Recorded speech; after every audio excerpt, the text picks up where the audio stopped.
Dr. Phil was recently on the left-wing David Pakman show to plug his latest book, We Got Issues, How You Can Stand Strong for America's Soul and Sanity. Now, you would think that with a title like that, there's a whole lot of common ground, but... You know, I'm very interested to speak to you today because in preparation for our interview, I've been watching some of the Fox News appearances, looking at the book, etc. I never really saw you as a guy who delved into political issues per se. You seem more willing, interested, and I must say, maybe more conservative than I thought you were. Is that a fair assessment? Now, immediately, as you could see for at least some on the political left, standing strong for America's soul and sanity is now considered right-wing. In fact, the video was ominously titled, Dr. Phil Confronted, You Are a Right-Winger. The left has so politicized our society that standing strong for America's soul and sanity is now considered far right.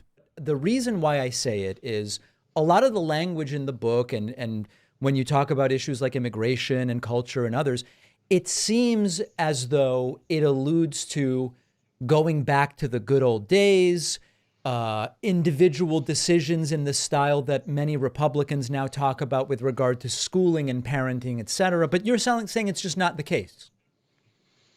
No, and that doesn't mean that there aren't politicians on both sides of the aisle that talk about these issues. But if you really think about raising a family in America, whether it's now or 50 years ago or 20 years down the road, we still have to keep our eye on what I think are core issues in America. And I think the backbone of America is the family unit. I really think that if we have strong families, if we have strong family values, and I think that our families in America, as you've heard me say and read me say, are under attack. And I think some of those attacks are unintended consequences of technology, for example. But these are things that, whether politicians talked about them or not, if they tried to legislate about them or not, I would still be talking about. Now, again, what Dr. Phil just said there is actually hardly controversial. Both sides, left and right, have concluded that the breakdown of the family is the single most significant factor for the breakdown in society. For example, in the black community, the illegitimacy rate is now over 70% today. The poverty rate among blacks is 37%. But if they're married and working, it's only 8%, 5% if both husband and wife are working, which is comparable with whites. And a kid, any kid, black or white, raised without a dad, raised in a single-parent home, is 5 times more likely to be poor and commit crimes, 9 times more likely to drop out of school, and 20 times more likely to end up in jail. Dr. Phil is absolutely right to be concerned about the state of the family and its deleterious effects on culture. But how do you explain that to someone who presumably doesn't even know what a woman is? How do you explain the cultural consequences of the breakdown of the family to a political ideology that doesn't even believe there's an objective definition to the family? No, that's why I say some of this is the unintended consequences of like technology. But then we've got some where we've got people that are just trying to change some of the core values in America, core values of family, trying to rewrite history. And we've got people that are coming in saying, well, we want to change history, we want to change what kids are being taught in history, we want to change biology, we want to change all of the things that we have for 100 years had empirical data to support. But tell me more about, I don't want to gloss over this. I really want to understand this. Changing history. Okay, what was the history that used to be taught that now has been changed by the tyranny of the fringe? Well, pick an area. We can talk about biology, where we have always had 2 sexes. But what about history? Now, just to pick history, not biology, because you said history, biology. What about history? Well, there's a lot of history to biology, and you would be missing a big point to pretend that there's not historical biology. Hey, gang, with everything going on right now, it's hard to say what could happen or what will happen. And to make matters even worse, we usually don't find out until it's too late. But when it comes to your money, you should understand what's at stake. That's why I partnered with Goldco. Now, you guys know I'm a big fan of hedging future risks with the timeless value of gold and silver. And that's why you've got to click on the link below or go to turleytalkslikesgold.com to get your free gold and silver kit. Gang, it's an amazing free resource that shows you step-by-step how to get into precious metals tax-free and penalty-free, even if your money's still in a retirement account like an IRA or a 401k. And the best part is that you may already qualify to get up to $10,000 in free silver. You've seen the writing on the wall. Click on that link below or go to turleytalkslikesgold.com to get your free gold and silver kit right now, because this is about taking back control of your freedom and your privacy. We can't predict the future, but we can certainly prepare for it. So don't wait. Take action now to defend your freedom, your privacy, and your future. Click on that link below right now.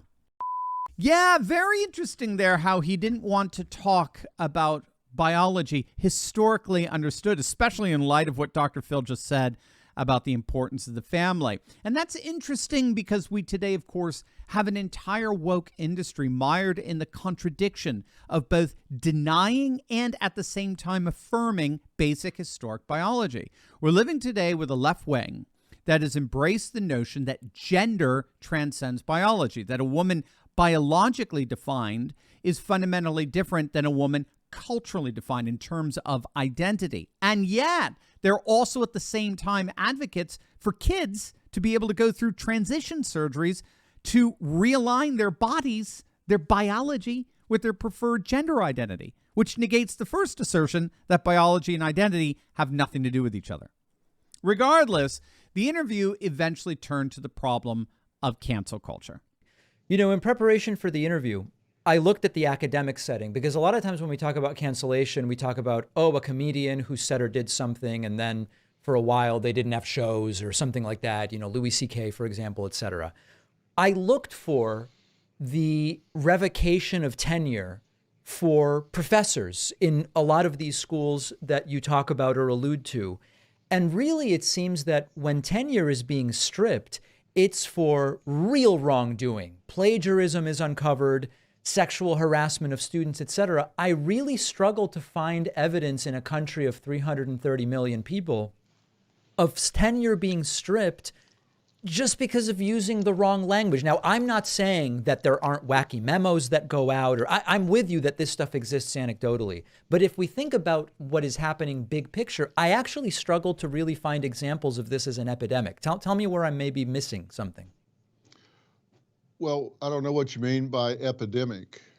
Well, that it's happening, that professors are being stripped of tenure, not for serious violations of their, like I said, sexual harassment, plagiarism, being involved in criminality, but just because they said something that is maybe not politically correct. I'm just not seeing that tenure is being stripped from professors for that. Do you have any examples of professors that have lost tenure in that way? I do, and I'll provide it to you. How's that? I'll get you a list and send it to you. That would be, I would love to do that, because if that is happening, I want to expose that, and I want to talk about that. Yeah, forgive me, I'm a little skeptical of that claim. I'm not sure what research this guy was doing. If he were one of my students, I would have sent him back to the library. The studies are certainly out there. The University of London scholar Eric Kaufman recently published a very important study back in 2021 that detailed the frightening increase in political censorship on college campuses experienced by faculty members both here in the States and in Britain. Kaufman found in the surveys that he conducted over 4 in 10, nearly 50% of U.S. and Canadian academics would not hire a Trump supporter. Nearly 50% would not hire a Trump supporter on their faculty. And in Britain, 1 in 3 would not hire a Brexit supporter. Moreover, the Foundation for Individual Rights in Education maintains a database of the growing trend to deplatform and disinvite conservative academics to university campuses. Since the year 2000, disinvitations and deplatformings among conservative academics surged to nearly 200 incidents, and they've been increasingly getting worse. Of the 192 disinvitations since 2000, 114, more than 50%, have happened since 2009 in just over the last 10 years. Moreover, the National Association of Scholars maintains a database of primarily American academics who've experienced campaigns calling for their dismissal, and found that while there were only 4 incidents of such in 2015-2016, it rose to a whopping 65 in 2020. Across the pond, a report by Civitas in December 2020 discovered that over half, 53%, of all 137 British universities experienced demands for censoring speech around alleged transphobic episodes. How anyone could even remotely deny this is happening further demonstrates that it's not just America's soul and sanity that's been partisanized, it's truth itself. Hey gang, I just wanted to give you a huge note of thanks to each and every one of you, the thousands of you that have recently clicked on the link below and joined our Insiders Club. As many of you know, we took a big hit from big tech. Our channel was completely and totally demonetized, but you, literally thousands of you, stepped in and you rescued me and this channel by bypassing big tech and joining our Insiders Club. You made it loud and clear to the Silicon Valley oligarchs that we're a movement, an army of like-minded patriots who refuse to be silenced by the international woke police. And so once again, I just want to take this moment to thank each and every one of you who have joined our Insiders Club for coming to our rescue. And for those of you who want to join in on the effort and take action, gang, just click on the link below and join our email list. That way we will never, ever, ever lose touch with each other, no matter what big tech does. So just click on that link below, join our email list, and become a part of an army of literally hundreds of thousands of patriots dedicated to taking our nation back, most importantly, together.